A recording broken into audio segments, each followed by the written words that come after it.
Welcome to LMU Community TV News. I'm Alison Barnett. Thanks for joining us. Let's take a look at the stories we have for you today.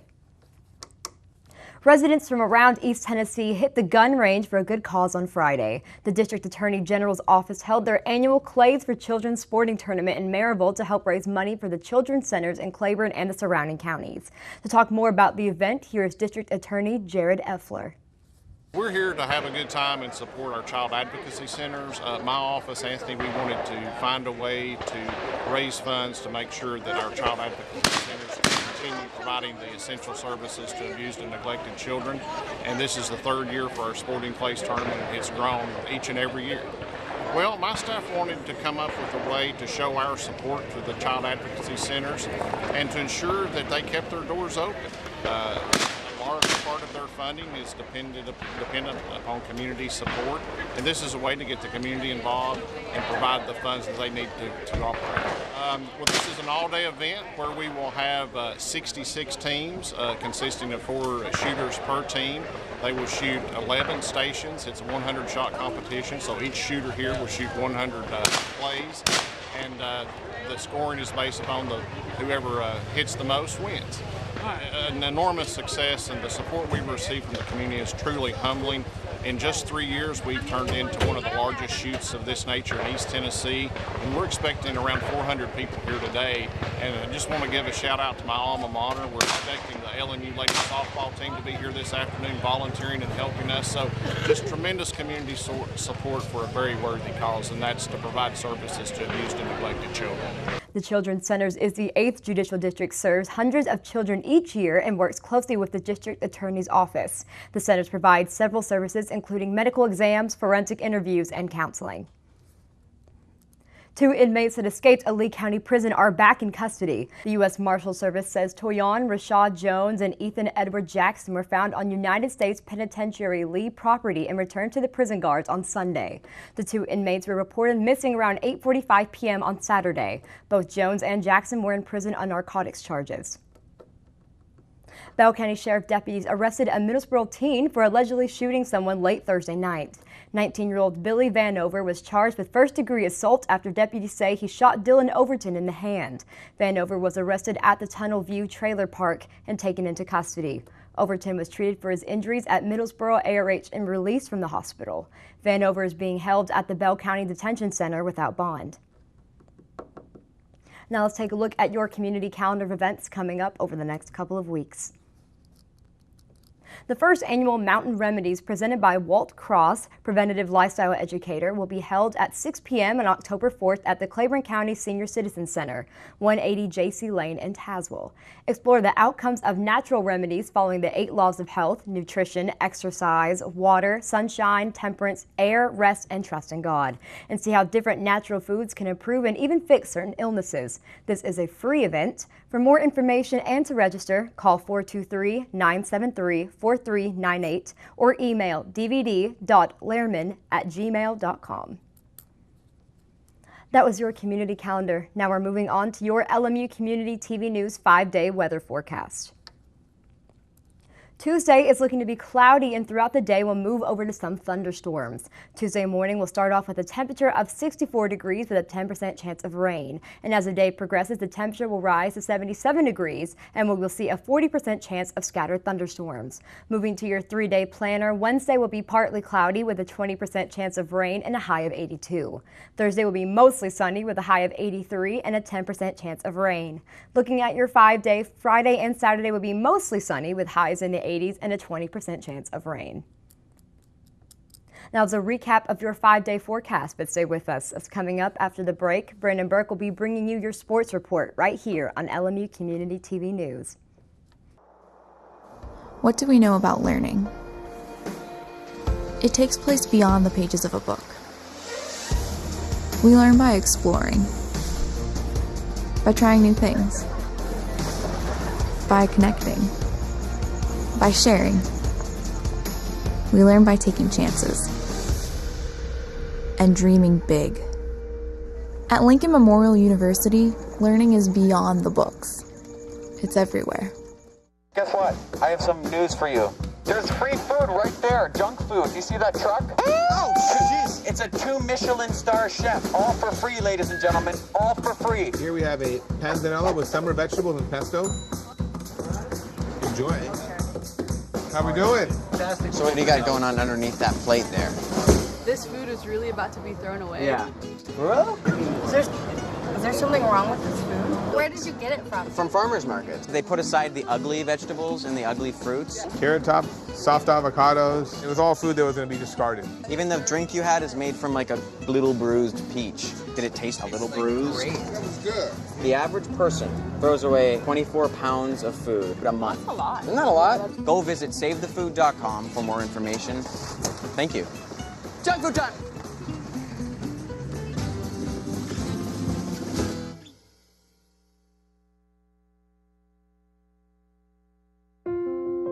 I love taking care of my mom. It wasn't easy at first.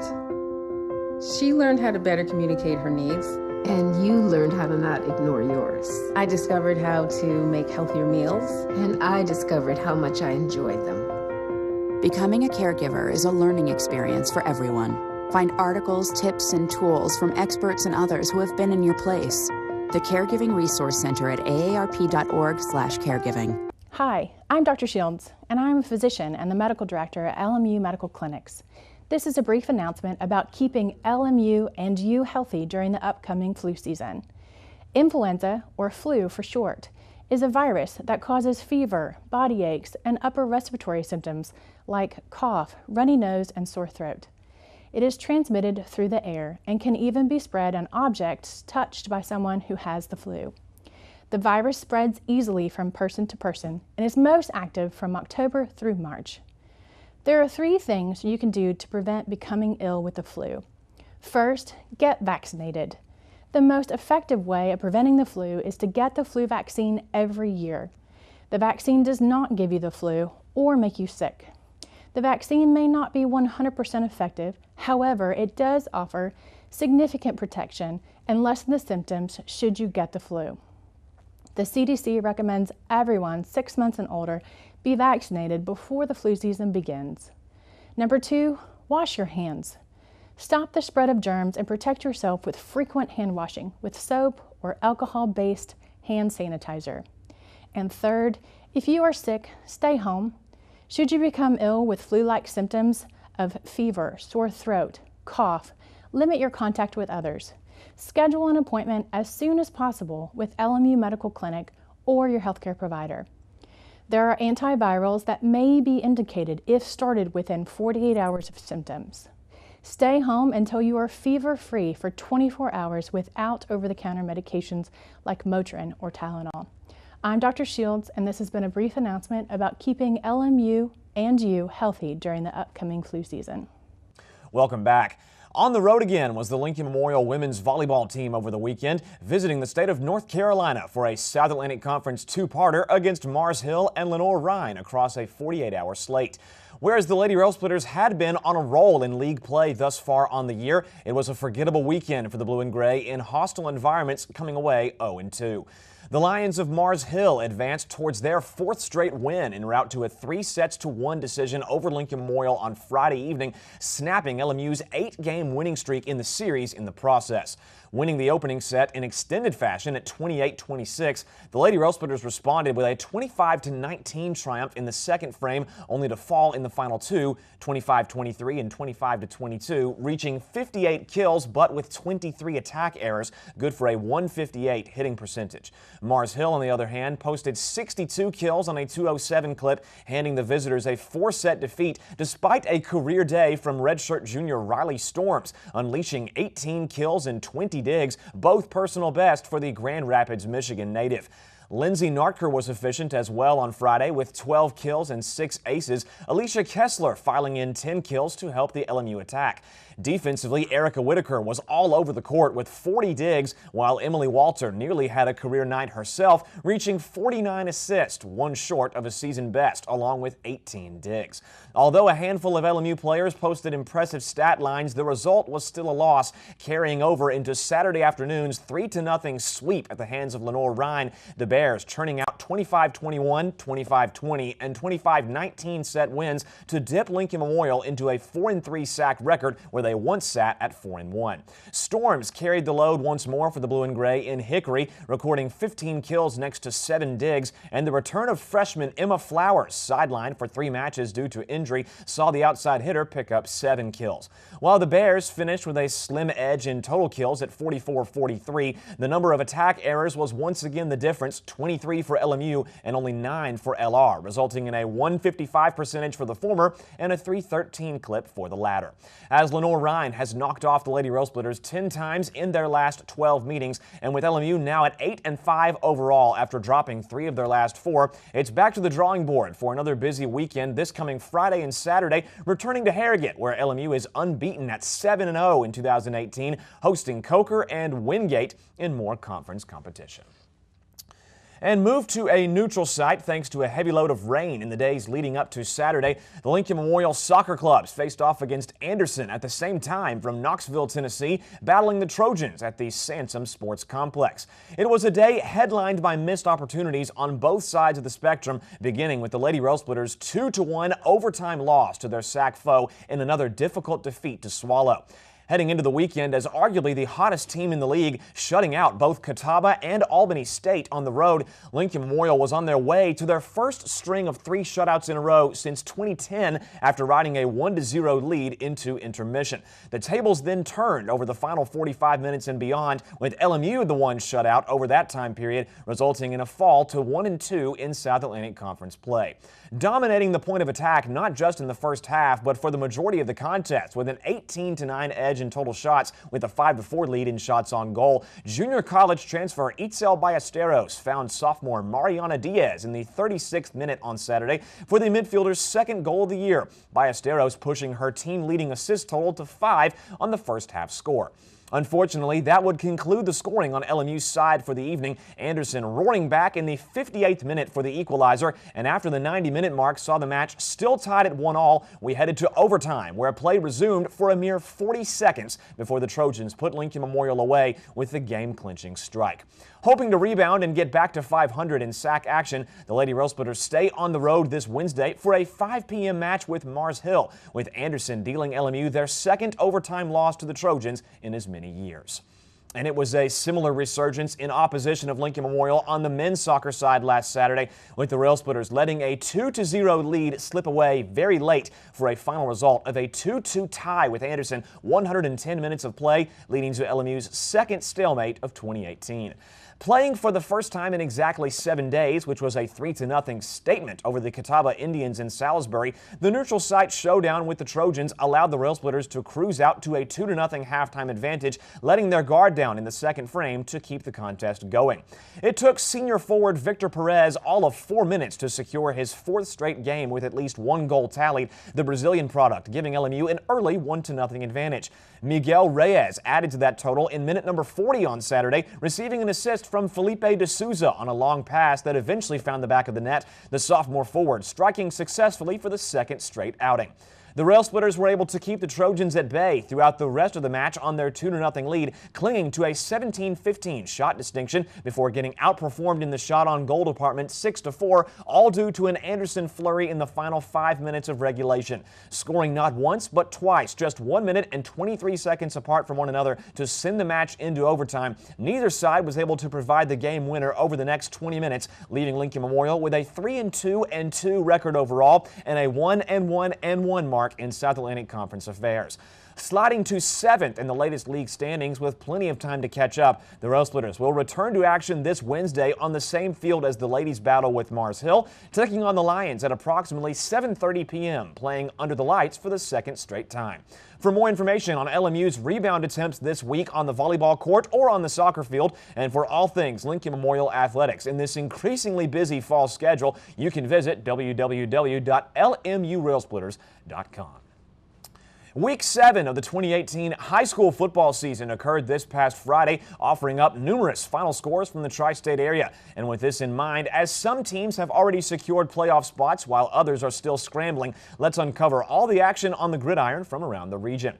Beginning with the Volunteer State, it was a valiant effort for the Claiborne Bulldogs in New Tazewell up against the heavily favored Johnson County Longhorns, although in the end, JC dropped Claiborne to 1-6 on the season with a 33-6 final margin of victory, the Bulldogs' fourth loss in a row approaching their bye week. It was the same result for the Panthers of Cumberland Gap, running into a wall in the form of Wartburg, a 40-8 Bulldog victory that has dropped CG to an even 3-3 in 2018.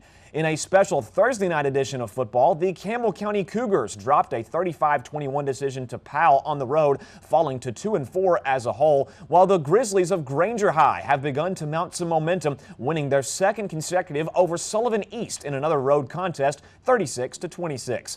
The Indians of Hancock County regained some confidence with a 30-0 triumph over Jellicoe, improving HC to 3-4 and dropping the Blue Devils to 1-5. And the Union County Patriots were stopped just shy of making it 4 wins in a row, coming up short at the hands of Sullivan South at home, 28-26. Moving on to the Bluegrass State, in what was supposed to be a battle between two of the top teams in the region, the Bell County Bobcats put Casey County out of it early to stay undefeated at 6-0, blowing out the Rebels 44-13. It's now been 5 losses in a row for the Middlesboro Yellow Jackets, losing to Lexington Christian 49-8 away from home. And in a Kentucky-Virginia crossover, the Thomas Walker Pioneers prevailed over the Pineville Mountain Lions to move to 4-2, dropping PHS to 4-3 thanks to a 36-22 TW victory. And lastly, in the Commonwealth State, the Lee Generals took Friday night off in the midst of their bye week. Be sure to stay tuned to LMU Community TV Sports this Wednesday as we'll take a look at Week 8 matchups in the area. And in what was another key Saturday of action for the Tennessee Volunteers and the Kentucky Wildcats, taking on Southeastern Conference opponents with plenty of SEC Eastern Division placements at stake, the finals read an 11th straight league loss for the Big Orange and a 5th straight W overall for Big Blue Nation. Beginning what is perhaps the toughest 3-game stretch in FBS football, the Vols traveled between the hedges to second-ranked Georgia, suffering a 38-12 defeat to the Bulldogs in Athens. Backed by a 143-yard passing day from QB Jarrett Garantano on 2 touchdown passes in the second half, Tennessee only trailed by 12 to the heavily favored Bulldogs in the fourth quarter, ending up on the losing end by 26 thanks to a pair of UGA scores. Only coughing up the ball once compared to 6 times the week prior against Florida, the Volunteers will head towards their bye week to prepare for Auburn on the road for their next meeting. The Tigers currently clocked in at 8th in the AP rankings. Meanwhile, another anticipated Lexington kickoff, another clutch defensive effort for UK as the Wildcats continue their perfect record through 5 weeks on the year, defeating South Carolina 24-10, along with a 3-0 SEC record. Benny Snell Jr. was the superstar once more for the Wildcats with 99 yards on the ground, complete with the team's 3rd score of the second quarter to go up 24-3. And after knocking off USC for the 5th straight time, Kentucky soars into 13th in the latest poll, awaiting a huge road test next Saturday with a visit to College Station to meet Texas A&M. Now that Week 5 of the NCAA football season has passed, Tennessee tries to put the pieces together with a daunting schedule, while Kentucky keeps on rolling as the surprise team across the entire nation. And the chase for the Monster Energy Cup Championship resumed over the weekend in Charlotte, North Carolina, as the Bank of America Roval 400 took place from the Charlotte Motor Speedway road course. An unexpected driver rolled into victory lane in the final lap concluded on Saturday, he being Ryan Blaney inside the number 12 vehicle, outlasting Jamie McMurray and Clint Boyer as the top 3.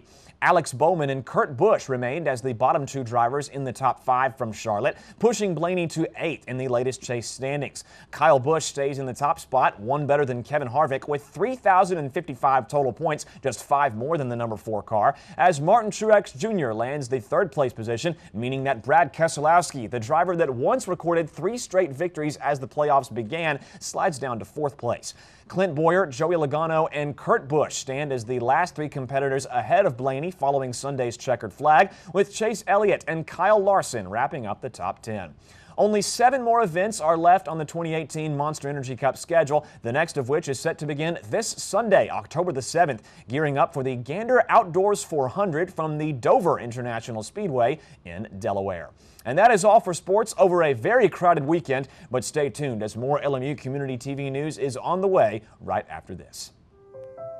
So we were walking to school. I started thinking about lunch. Mom packed me turkey and cheese. She's I really smart. want cheese pizza. Sometimes her mind wanders. We should have a sleepover. I remember saying, Laura? I think I heard Mom say something. The sign says don't walk. Sometimes it's so overwhelming. I really hope she doesn't have I really another hope I bad don't day have another bad day at school today. When you can see learning and attention issues from their side, you can be on their side. Go to understood.org, a free online resource with support and tools to help your child thrive. Here we go. We're gonna go out there in the rain. Gonna get wet. All right, here we go. Go,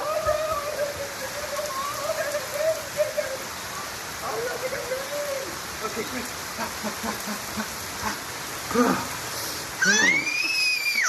Oh yeah, yes. So much fun. Mwah. We're getting so wet.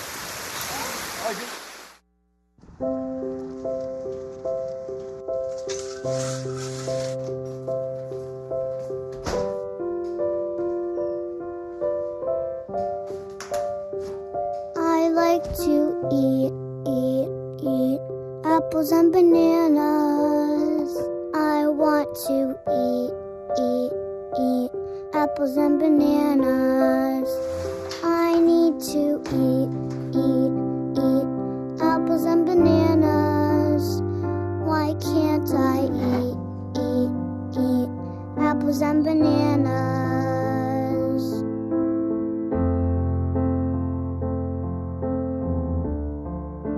One in 5 children struggles with hunger in America. Support the Feeding America nationwide network of food banks to help provide meals to those in need. Join us at feedingamerica.org. Thanks for watching LMU Community TV News. I'm Allison Barnett, and have a great evening.